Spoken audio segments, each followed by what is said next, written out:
Hello, my name is Lucas. It's day 25 of Vlogmas. Merry Christmas, Feliz Navidad, Juni Shangdang Kuala.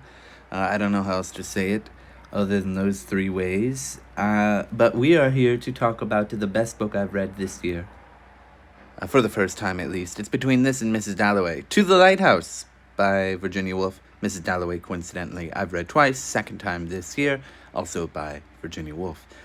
It is the book she published before this one. This one came out May 5th, 1927. It is a masterpiece, okay? As is Mrs. Dalloway. Read both of these books, okay? Cool? Got it? This is wonderful. It is stream of consciousness. It's deeply psychological. You get right into their minds. You know everything they're thinking, everything they're feeling. And you understand them completely. You pity them. You feel sorry for them. You want great things for them. You want to console them at times. And it flits and floats all over the place from character to character. At times, that's the way it feels anyway. It's a little bit difficult to read if you're not used to reading stream of consciousness. I am not. It took me quite a while to get through it, but I did. I thoroughly loved it. And I think everyone should at least give it a shot. Maybe it's not for you because of the style. I can understand that. It is magnificent, though. In terms of the plot, there's not a whole lot. There's really not a whole lot. And yet, without all the drama of the action, there is all this intense drama of these perceptions that characters have, of moments of other characters, of their lives, that is just so rewarding to experience and come to understand. It's just incredible how well she is, how fine grain. I don't know what I'm trying to say, but I mean, she just gets into it. It's like fine grain, nitty gritty details of how a person thinks. This family, the Ramseys, right? They're at the Isle of Skye, sort of and James, one of their 8 kids, wants to go to the Lighthouse. And Mrs. Ramsey, ever hopeful, sure, hopefully. Hopefully. She wants to go. Mr. Ramsey is a little doubtful. Mr. Ramsey, excellent character. Mrs. Ramsey, excellent character. Everyone, I love how she's rendered all of these characters. I cannot praise this book enough, okay? Read it. That's what I'm saying to you. Mr. Ramsey, so full of doubt of himself, hoping to leave something behind in his philosophical work, deeply afraid and of being outlived by a stone, for example, as I believe he says or thinks, because characters don't talk that much. They primarily just think. Even a stone outlives Shakespeare, or has outlived Shakespeare, something along those lines, and he's in desperate need of reassurance, and he's got this kind of interesting relationship with his wife where she never says "I love you." Anyway, I'm getting ahead of myself. But she does say it in indirect ways, and he recognizes these signals. At the beginning, yeah, they want to go to the lighthouse. Mr. Ramsey says, maybe the weather won't let us do it. And they have a dinner with Carmichael, Tansley. Is there another character? I can't remember. Lily Briscoe, who is this painter who's also full of doubt. She's heard from Mr. Tansley that women can't paint, women can't write, and this kind of thing, and it's just always in her head and comes back and back and back again and again and again. And in a way, I mean, the thematic structure of this is tight knit. There feels like there's all these loose strands, but they really do come together perfectly by the end, with all the psychology, with all the philosophy going on in here about women, about women's art, and all these things. It's really fantastic. Anyway, there's a dinner, and the poet wants another bowl of soup, and that causes some issues. And then, Mr. and Mrs. Ramsey are talking to each other. Really, that's about it. That's part one. That's the window. There's not a lot to it. It's all very psychological. They're all in their head. Then there is time passes. 10 years pass. 2 of the 8 children of the Ramseys have died. Mrs. Ramsey dies all of a sudden, and it does it in a very interesting way. It's sort of matter-of-factly.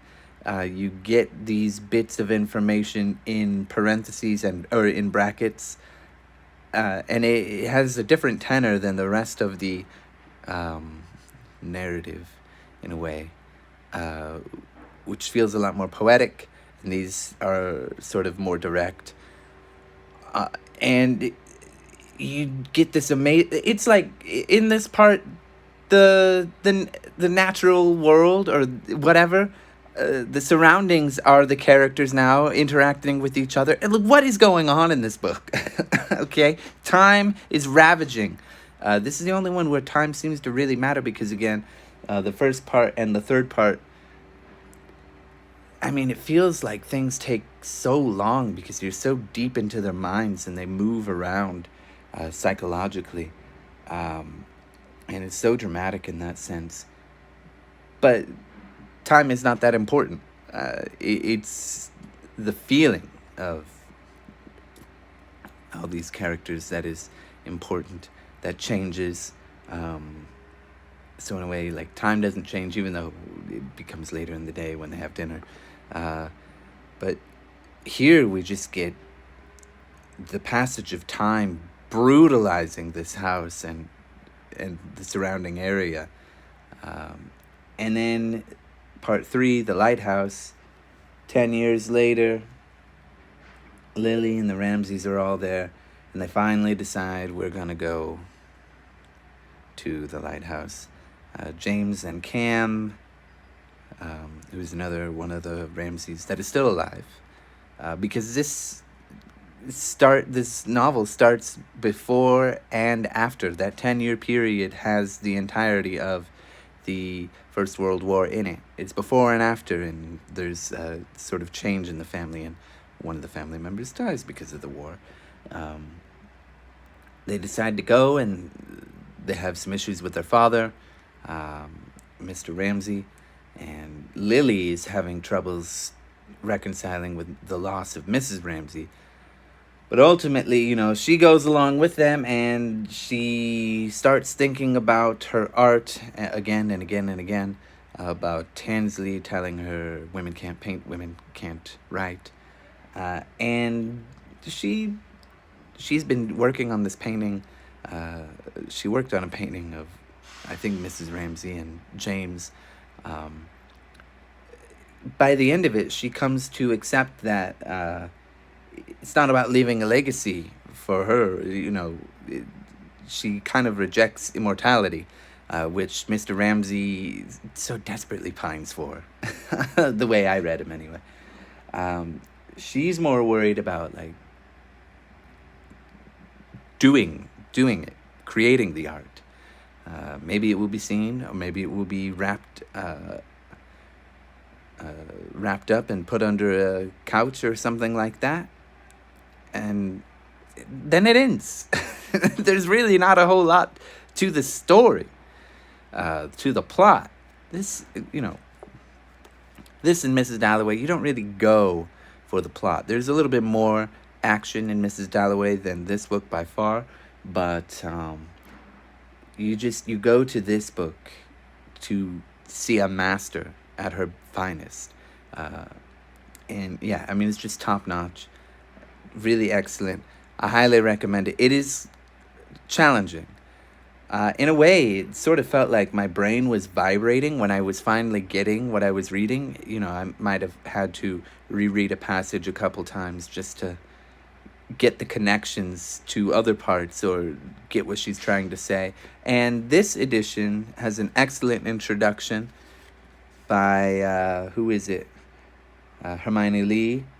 Edited by Stella McNichol, and it's also got these really excellent notes in the back to explain any autobiographical ideas, or where she got some ideas from books that she might have read, um, or her own personal life and what have you.